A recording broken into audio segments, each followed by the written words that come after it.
Olá, pessoal, tudo bem?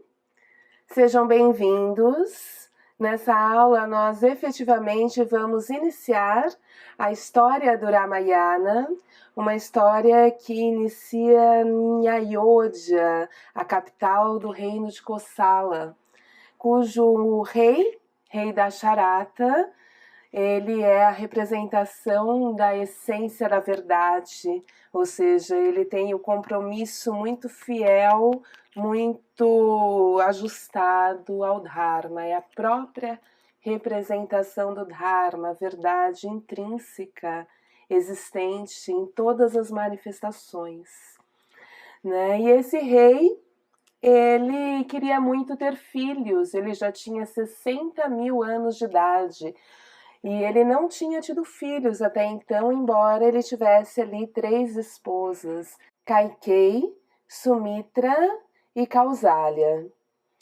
E com essa vontade, então, de ter filhos para que ele pudesse, então, passar o reino adiante, né? Ele pediu para o seu sacerdote, Vashista, que fizesse, então, as suas preces, que invocasse os deuses para que ele pudesse ter filhos. E assim Vashista fez, começou os seus rituais e invocou Indra, para que o deus Indra, o deus das águas, criasse todo o movimento para, então, Dasharata ter os seus filhos.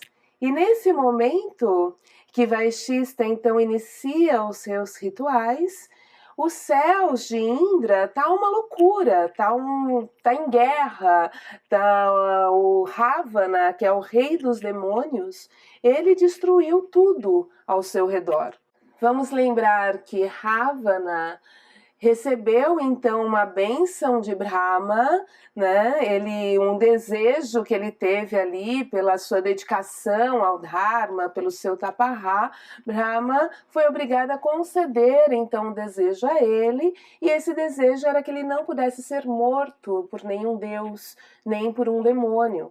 Então, a partir deste momento que Ravana recebeu essa dádiva, ele começou a aterrorizar os céus. Então ele ia em todos os céus, em todos os salões celestiais e invocava o Deus daquela região para desafiar com ele, né? Sabendo que ele era imortal em relação aos deuses, nenhum deus poderia matá-lo.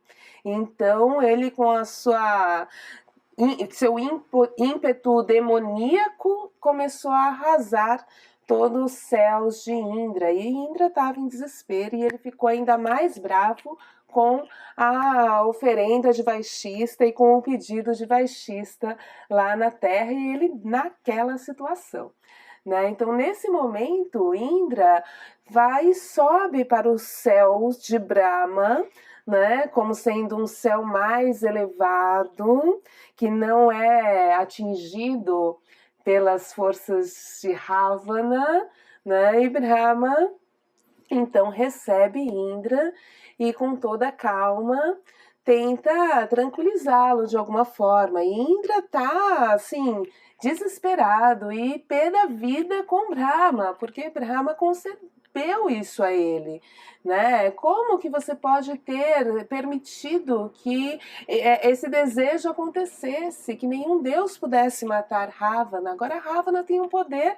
que ele está arrasando tudo ao seu redor, né? Então Indra estava muito bravo com Brahma nesse momento. E Brahma, muito calmo, olhou para ele e perguntou: onde estão os outros deuses? E Indra diz que os outros deuses estão lá, todos a serviço de Ravana em Lanka, que é um absurdo, que ele escravizou os deuses.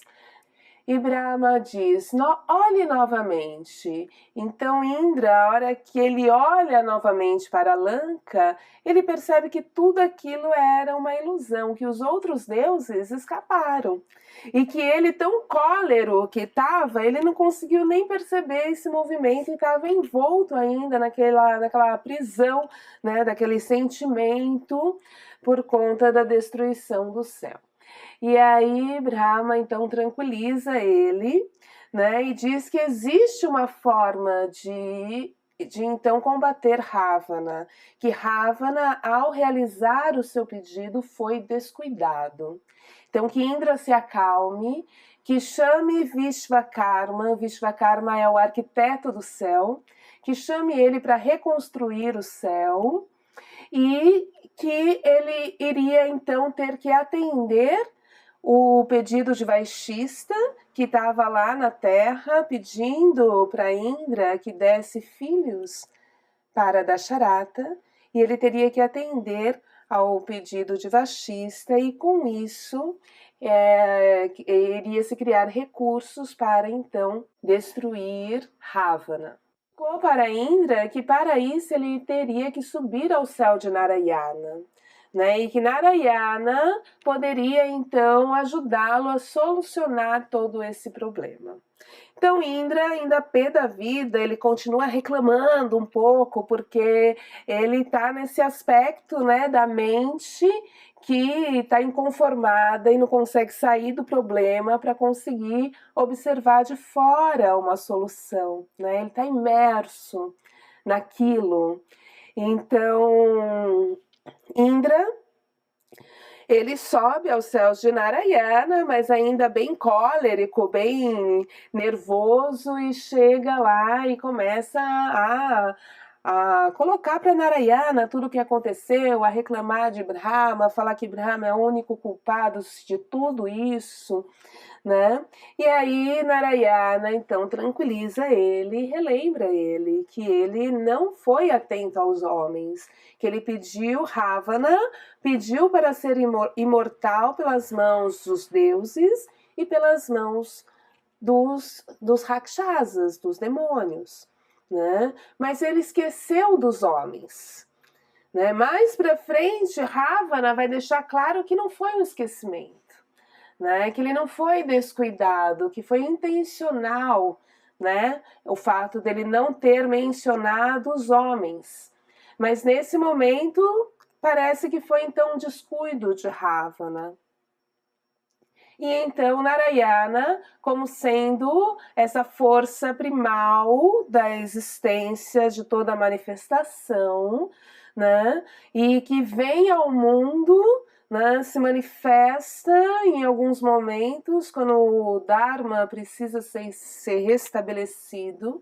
Então ele diz a Indra: eu descerei como homem, né? Então ali cria-se um acordo então de que Narayana vai descer à terra como Rama para poder combater Ravana. Então Rama, quando nasce, já nasce com esse Dharma.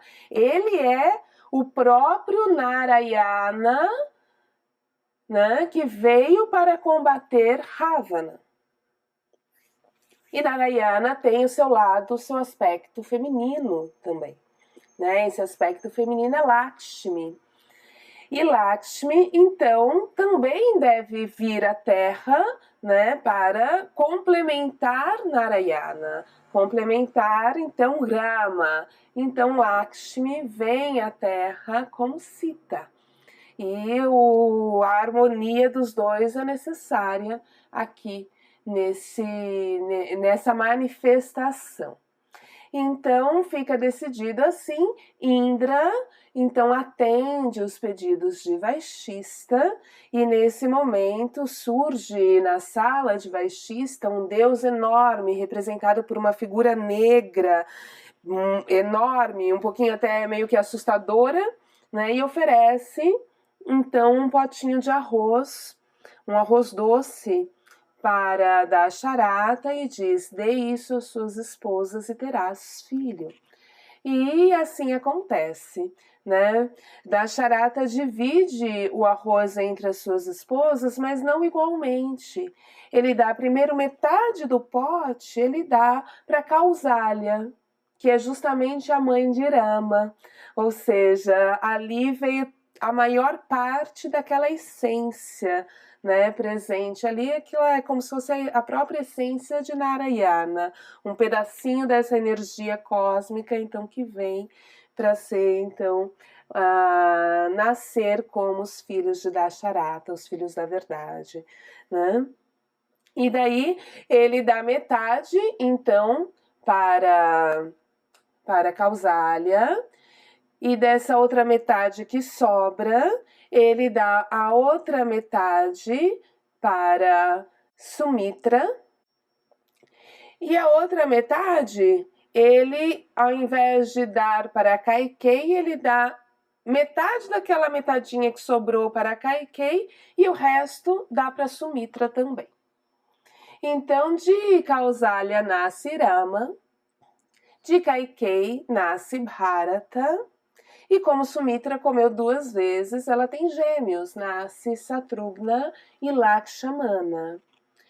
Lakshmana é considerado na história o segundo eu de Rama, e Satrughna o segundo eu de Bharata. E as crianças crescem ali no palácio, os príncipes crescem, têm uma adolescência tranquila até que eles estão ali por volta dos 16 anos de idade. E nesse momento o Dasharata ele recebe a visita de Vishvamitra. Vishvamitra, um sábio, um brahmane da floresta, que vem a Dasharata, e Dasharata recebe ele muito bem, e Vishvamitra diz que veio ali pedir um favor a Dasharata. E Dasharata diz que ele então vai conceder, com certeza, esse favor. E convida Vishvamitra a entrar no palácio, né, passar ali um tempo ali com eles, e conversando dentro da sala do palácio, Dasharata pergunta: mas me diga, Vishvamitra, em que eu posso te ajudar? E aí Vishvamitra explica que na floresta os rakshasas de Ravana estão tomando conta de tudo. Então agora o terror dos Rakshasas está na terra, e que os homens não conseguem mais fazer os seus rituais, não conseguem mais viver em paz, porque os Rakshasas estão simplesmente acabando com tudo, sacrificando as pessoas, pegando as mulheres e levando como escravas sexuais. Então assim, tá um verdadeiro inferno a floresta, né? E ele precisa que Dasharata então permita que os seus 2 filhos, Rama e Lakshmana, partam com ele para a floresta para combater esses Rakshasas, porque só Rama pode então realizar esse combate e realmente enfrentar esses demônios que estão ali aterrorizando a terra. Dasharata se preocupa muito com isso, porque, primeiro, ele é o eixo da verdade, ele não pode de forma alguma descumprir com a sua palavra, e ele deu a palavra a Vishvamitra que iria conceder aquele desejo. Mas, ao mesmo tempo, aquilo gera um conflito interno muito grande, porque são os filhos dele que, para ele, ainda são crianças, né, que nunca foram para uma batalha, e ele não entende como que isso pode acontecer. Ele considera Rama um garoto, ainda com as suas crises existenciais, né, de menino. E aí, nesse momento, Vaishista tranquiliza Dasharata. Né, Vaishista, que é o conselheiro ali, o sacerdote do rei, tranquiliza e fala: pode ficar tranquilo e conceder a Vishvamitra esse pedido, porque eu prepararei Rama para essa batalha.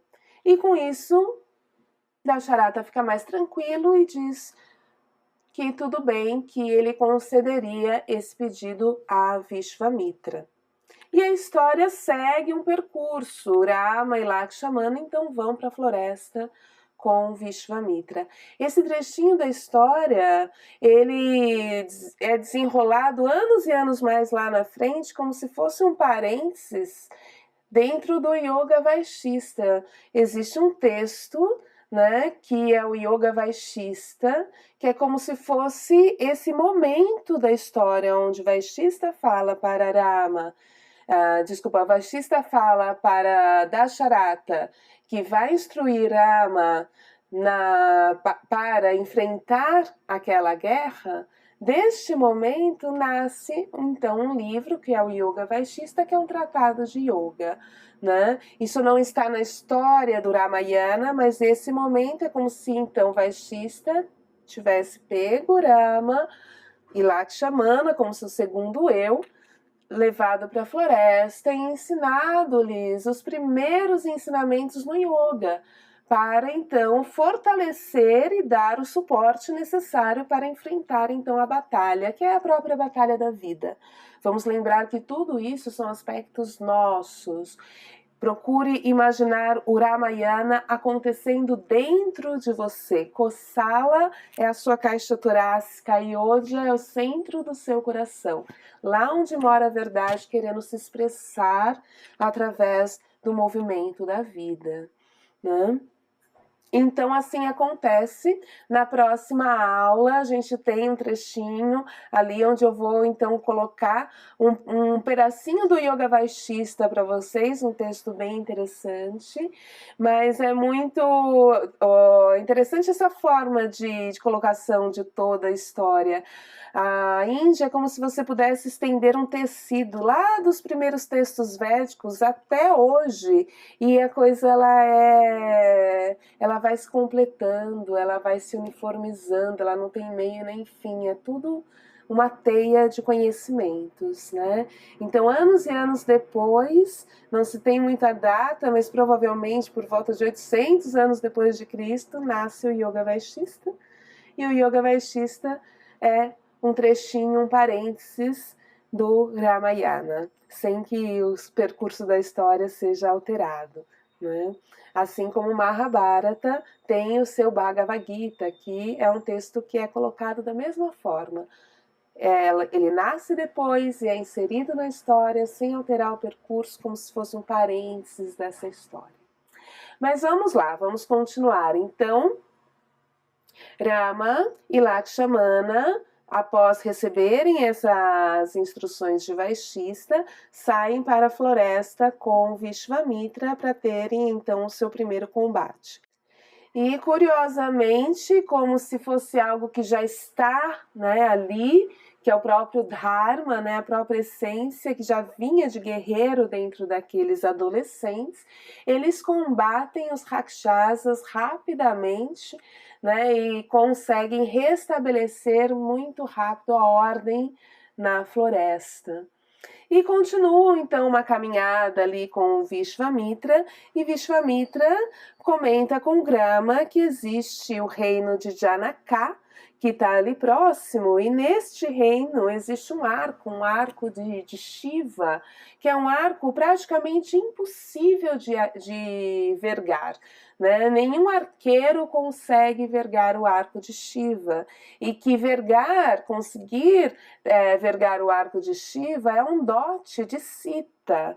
Sita, né, que é o avatar ali, né, a essência de Lakshmi, a esposa de Narayana. Então, a história teria que dar um jeito de Rama se encontrar com ela.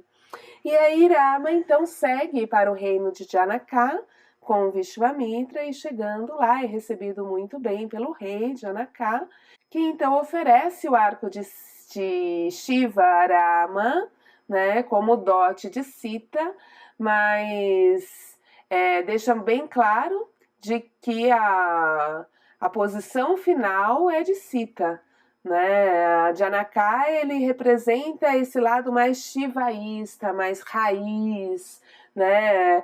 E ele ganha esse arco de Sita. A filha dele é filha da terra, né? Ele comenta nesse momento que a Sita nasce da terra, nasce de um sulco da terra, como um bebezinho dourado.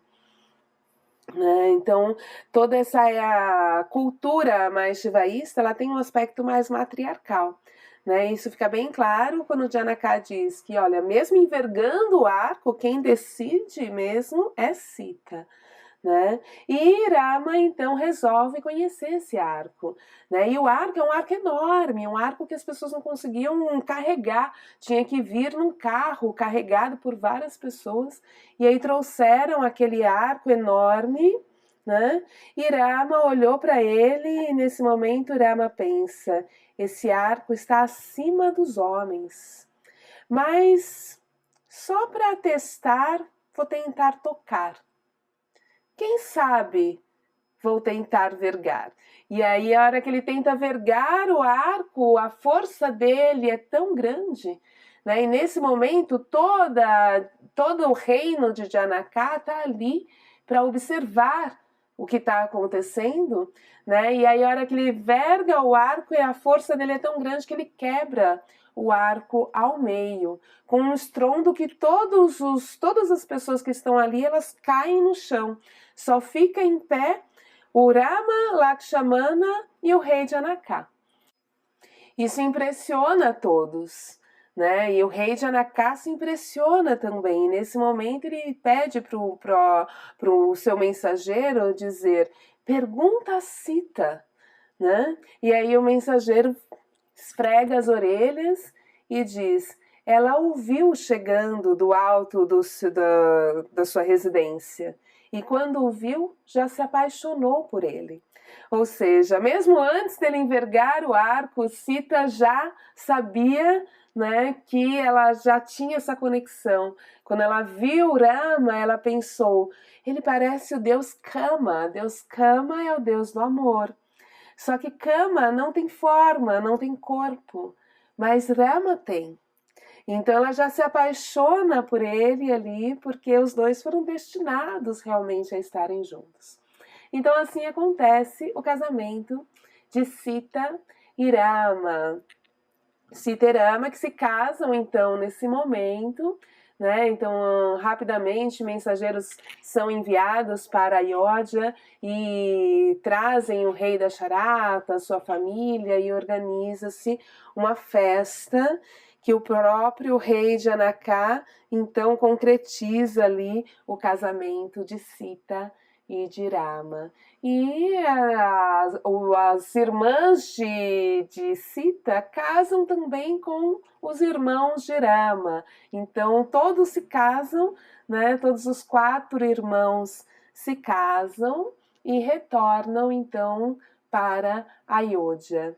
Sita e Rama viveram então durante 12 anos um casamento muito feliz e Ayodhya viveu em festa, né? Porque é como se restabelecesse a unidade, né? Através dessa união dos 2 polos que de alguma forma estavam separados aqui em vida e precisavam se encontrar. Então esse momento é um momento de grande felicidade para o reino de Ayodhya, né? É um momento em que nós, como seres, vivendo tudo isso dentro da gente, estamos em harmonia com a nossa própria natureza, né? O seu lado espiritual, o seu lado material, eles estão ali equânimes, né? E o Dharma, então, pode fluir através desse equilíbrio. E assim acontece durante 12 anos.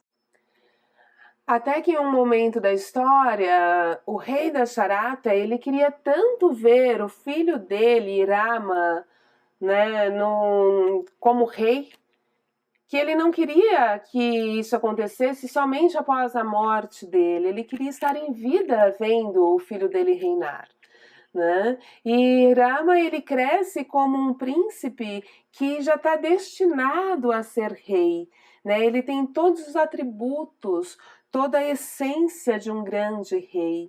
E o reino de Kosala, né, ele é considerado um reino onde as pessoas são muito bem governadas, são governadas pela verdade, são governadas pelo Dharma. Então o rei, ele tem uma característica que ele não governa para si mesmo, ele realmente governa para o seu reino, para o seu povo. Rama já apresenta essas qualidades desde criança, né? Então é uma coisa que já está meio que certa, que Rama é o sucessor ali, quem vai ficar com o trono de Dasharatha. Então Dasharatha decide que ele vai passar o reino para Rama em vida e chama os seus conselheiros, né? Ouve a opinião deles e todos apoiam essa opinião. Mas a questão é que quando Dasharata tem essa inspiração, foi justamente num momento da história em que Bharata e Satrugna, porque Satrugna está sempre com Bharata, eles viajaram para o reino da sua mãe, Kaikeyi, para visitar o seu avô. Então eles não estavam ali. Mas como já era uma coisa praticamente certa, né, e iria acontecer algum evento astrológico muito importante no dia seguinte, e Vaishista recomendou então que o rei não esperasse o retorno de Bharata, porque ele deveria aproveitar esse evento para nomear o Rama como rei. E Dasharata, ciente de que Bharata não tinha a intenção, né, de reinar, enfim, ele não se importou com isso, não se importou por Bharata estar longe e decidiu que no dia seguinte nomearia então Rama como rei, anunciou isso a todos e o palácio virou uma festa, a cidade virou uma festa, então a cidade de Ayodhya era pura festa, né? No texto eles colocam que pessoas que andavam de muletas, conseguiram se livrar delas. Então o povo estava em pura festa, afinal de contas, finalmente o rei, né, que é considerada a essência primal, iria reinar, né, aquele espaço, ou seja, Rama é o próprio eixo, é a própria essência de Narayana, é o Purusha, a essência da vida, né, e ele finalmente iria ter voz em todo aquele espaço, né, é a representação de nós, então abrindo realmente a voz do coração. E isso deixou toda a Ayodhya em festa.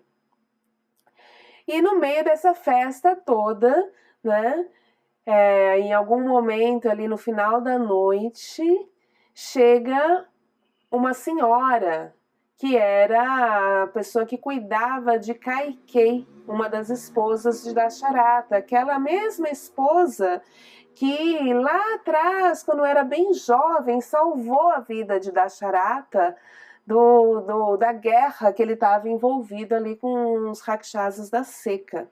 Mantrara, ela chega no palácio e percebe aquele alvoroço, percebe aquela festa toda e vai se direcionando aos aposentos da sua rainha, Kaikeyi, e nisso ela vê uma serviçal do palácio passando com uma pulseira, alguns adereços que ela ganhou, então, da própria Kaikeyi. Só que Mantrara ainda não sabia o que estava acontecendo, então põe essa garota contra a parede e fala: de onde você roubou isso?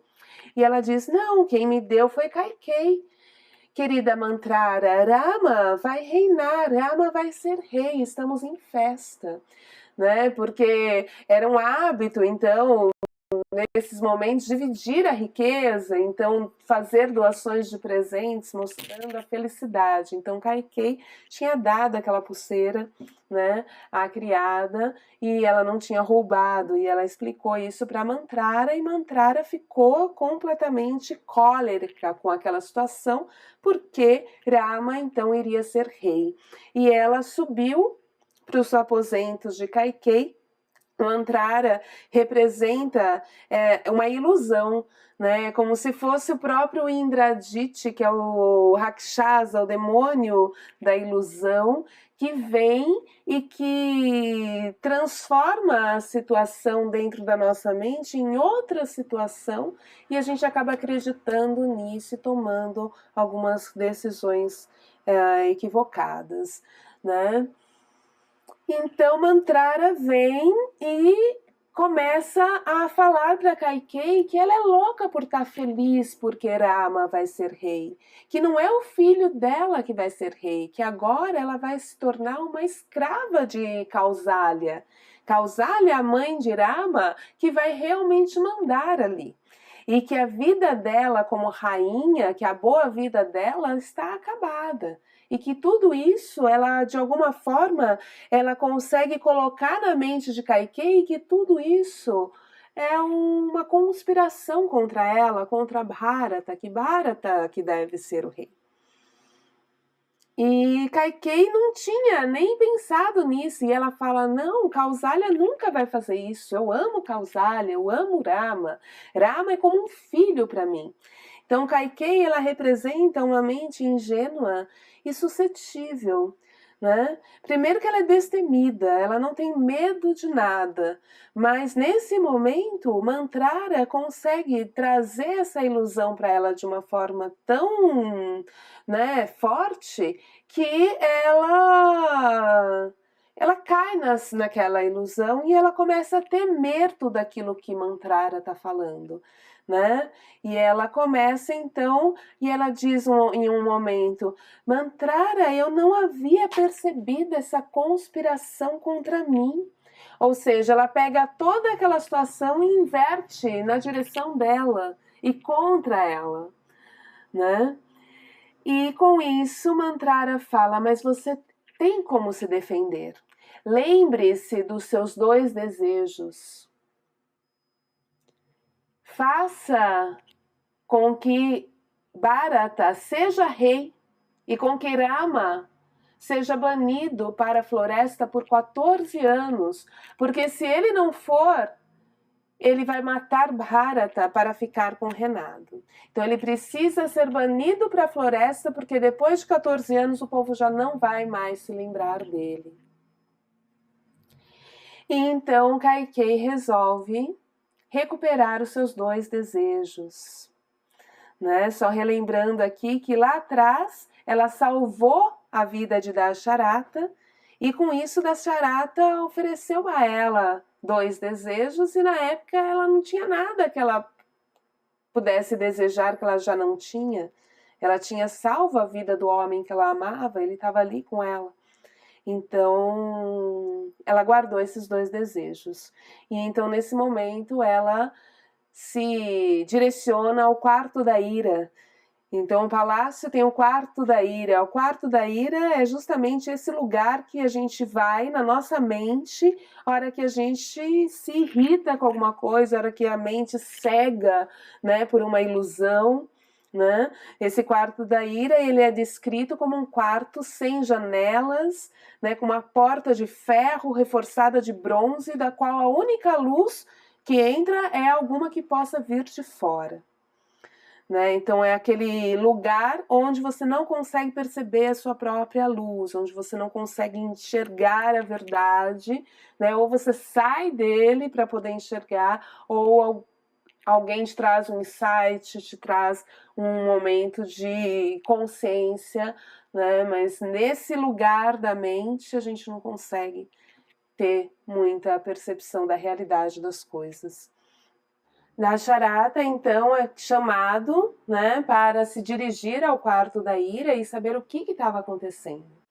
E a hora que ele chega no quarto da ira, ele vê Kaikeyi ajoelhada aos prantos, né? Então o primeiro impulso dele é sacar as suas armas e procurar ao redor quem que está ali para fazer mal para Kaikeyi, né? E a hora que ele vê ninguém, ele começa a questioná-lo, o que está acontecendo, o que te aflige? Me fala, o que você quer? Eu faço tudo por você, né? E aí Kaikeyi diz, eu quero os meus 2 desejos. E nesse momento o rei fala, pode pedir, não há necessidade de chorar para isso, os desejos são seus, eu lhe concederei assim que você pedir. O que você quer? E aí ela diz, eu quero que Bharata seja rei, e eu quero que Rama seja banido para a floresta durante 14 anos. E então o rei se assusta e fica chocado. Ele não tem como descumprir a sua palavra. Ele deve esses 2 desejos a Kaikeyi. E então ele diz que esses desejos serão cumpridos, mas que nesse momento ela também se tornou viúva, porque isso o matará. E assim acontece, né? Então Rama é chamado, Dasharata não consegue dizer a ele o que está acontecendo, e a própria Kaikeyi informa que ele será banido para a floresta durante 14 anos e que Bharata que será o rei, e esses são os dois desejos dela. Então todo o reino, toda a Ayodhya se volta contra Kaikeyi e ninguém se conforma com essa situação. Mas Rama, nesse momento, aceita passivamente. Então ele primeiro pergunta se essas realmente são as vontades de Dasharata, né? São as ordens de Dasharata, porque ele deve a obediência ao Dasharata, né? Mas sabendo de toda a situação, ele realmente aceita aquilo tranquilamente.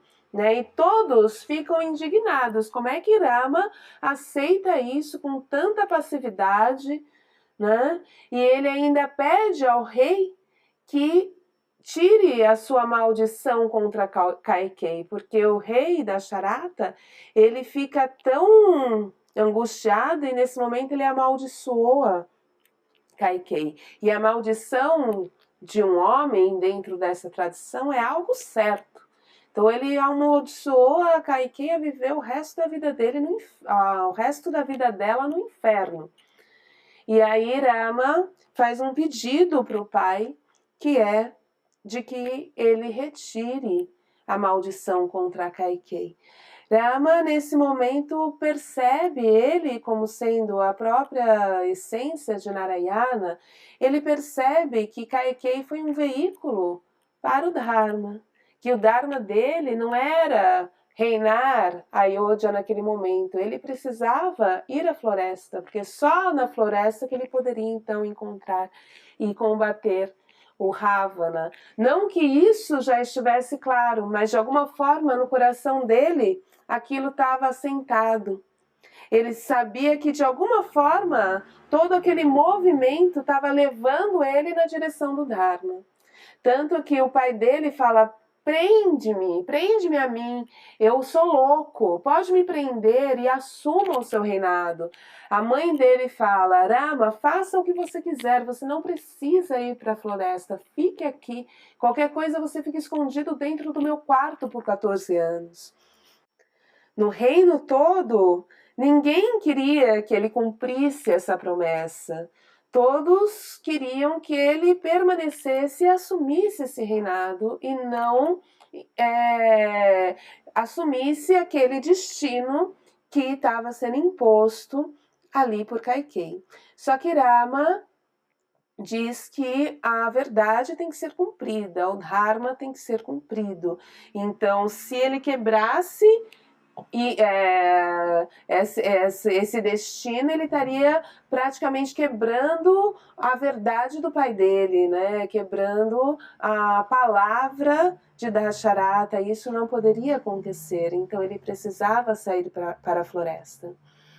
E Lakshmana, como segundo eu de Rama, como sendo a mente dele, porque Lakshmana está sempre fazendo, é ele que faz, né? É ele que cuida, ele é com o Rama é o coração, né? Lakshmana é como se fosse a parte mental, a parte racional, né? E Lakshmana então segue Rama para a floresta, e Rama, como sendo eu do coração, em um momento pergunta a Lakshmana: Lakshmana, você está disposto a seguir-me fielmente, né? A entregar todas as suas ações a mim? E Lakshmana diz que sim, né? Como se fosse a mente, então, rendida ao eu do coração. E a parte corpórea, a parte manifesta, é Sita. Sita que resolve ir junto com Rama e não aceita permanecer dentro da cidade de Ayodhya, esperando por Rama por 14 anos. Ela realmente se coloca no lugar de ir junto. Então os três partem para a floresta, como sendo três aspectos da nossa própria realidade. Nosso aspecto corpóreo, material, representado por Sita, nosso aspecto mental, racional, que tem o poder da imaginação, que tem o poder da realização, representado por Lakshmana, e Rama, que é o eu do coração, aquele que tem a verdade, que carrega o eixo do Dharma. E então os três partem para a floresta, para o exílio de 14 anos, e o reino de Ayodhya fica em luto. Namastê.